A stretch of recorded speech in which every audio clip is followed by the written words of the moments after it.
J'invite, mesdames et messieurs les membres des autorités, à se rendre en face du monument à l'emplacement qui leur est réservé.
J'invite les citoyens et habitants de Genève à se joindre à nous.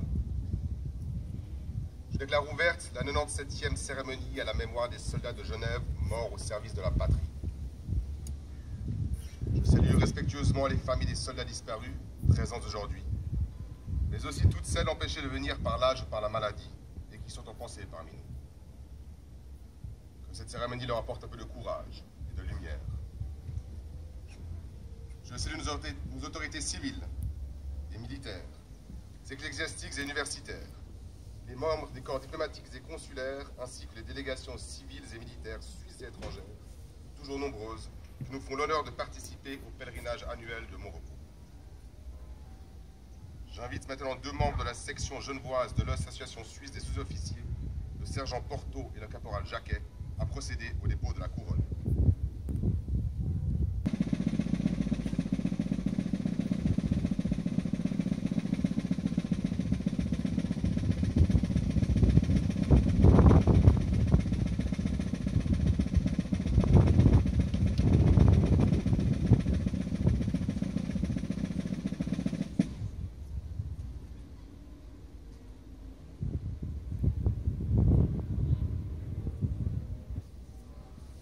Winston Churchill.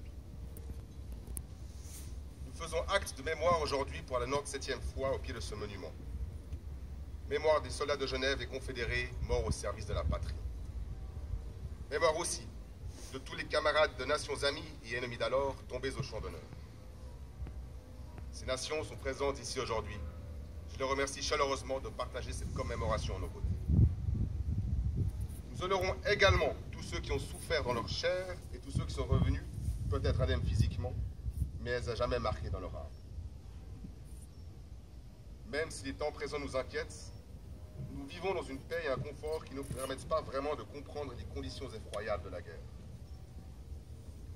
Que savons-nous de la solitude et de la peur du combattant montant à l'assaut? Que savons-nous de la terreur de ces soldats pris sous le feu de la mitraille? Que savons-nous de la souffrance des blessés, femmes, enfants et familles terrifiées? Que connaissons-nous des nuits glacées interminables à attendre une aube meurtrière? L'Europe s'est construite sur le sang versé dans 3 guerres, dont 2 mondiales, grâce à des hommes de courage et de bonne volonté. Chateaubriand nous le rappelle dans Mémoire d'outre-tombe. Les vivants ne peuvent rien apprendre aux morts.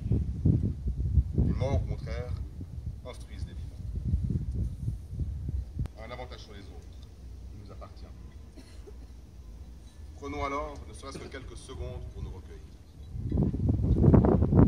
Honorons la mémoire de ceux qui se sont battus et ont donné leur vie.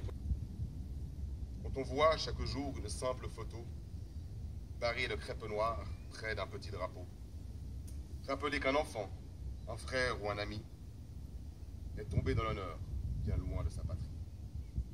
Des larmes de douleur jaillissent chaque fois, puis reviennent les doutes et la question, pourquoi?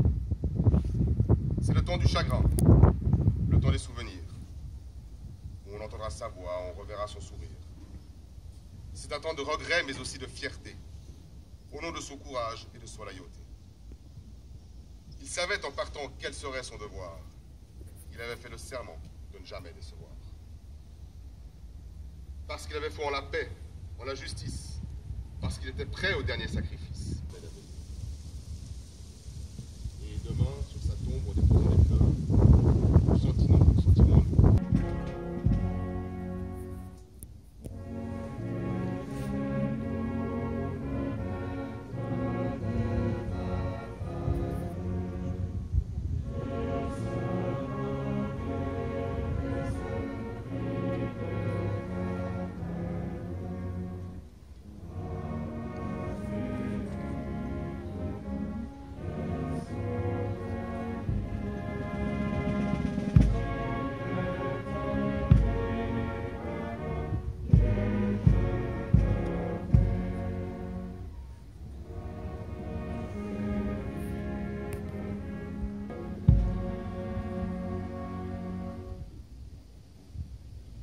Les représentants des autorités civiles, judiciaires, militaires, ecclésiastiques et universitaires, mesdames et messieurs les représentants des corps diplomatiques et consulaires, mesdames et messieurs les membres des délégations civiles et militaires, suisses et étrangères, officiers, sous-officiers et soldats, et vous, les porte-drapeaux des corps de troupes genevois, des bannières cantonales et communales, des associations genevoises. Mesdames et messieurs les membres des familles des soldats disparus au service de la patrie. Mesdames et messieurs les invités en vos titres et fonctions. Mesdames et messieurs, citoyennes et habitants de Genève. Nous sommes réunis ici avec émotion, toujours aussi intense pour nous souvenir. Nous sommes les délégués de la commémoration, rassemblés dans un esprit de fidélité pour honorer la mémoire de nos soldats et de nos concitoyens décédés, entre autres, au cours des services actifs lors des conflits majeurs du siècle passé auxquels notre pays a fort heureusement pu échapper. Cette émotion est légitime, car nous sommes chaque fois obligés de réfléchir aux événements du passé pour apprécier l'ampleur du sacrifice consenti. Ces hommes invitent toutes et tous à suivre la piste du principe de précaution, car il est responsable de se préparer à affronter l'avenir et d'offrir aux générations futures l'essentiel, soit la paix et la sécurité. Ils s'en acquittent avec brio.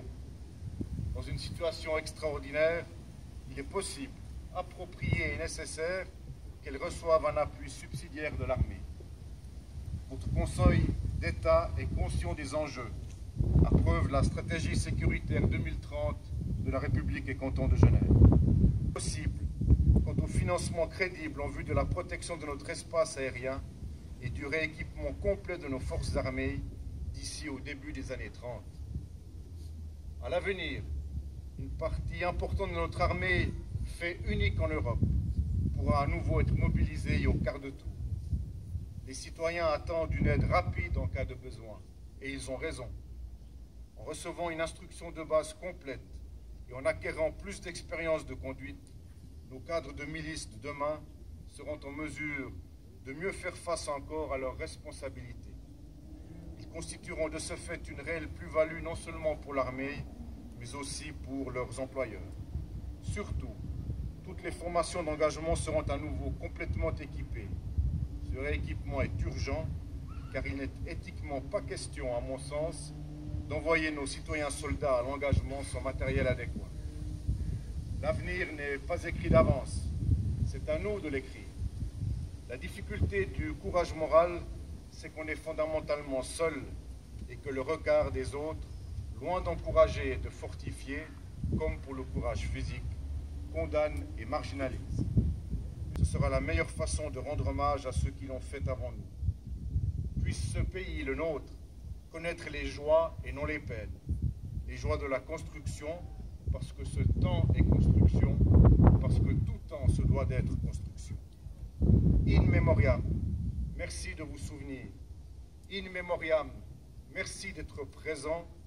In memoriam, merci de vous rappeler. Ensemble, nous sommes forts. Hommage à notre beau pays. Vive la République et canton de Genève. Vive l'esprit de Genève. Vive la Suisse. Les soldats jurent et promettent solennellement de rester fidèles à la Confédération, de sacrifier leur vie pour la défense de la patrie et de la Constitution, de ne jamais abandonner les drapeaux, de se conformer strictement aux lois militaires, d'obéir scrupuleusement et ponctuellement aux ordres de leur chef, de maintenir et d'observer une discipline sévère et de faire tout ce que l'honneur et la liberté de la patrie exigeront d'eux. Ce serment, nos camarades morts au service l'ont tenu. En souvenir de cette fidélité émouvante, qui nous soit un exemple, je vous invite à vous recueillir pieusement, en silence, pendant 1 minute.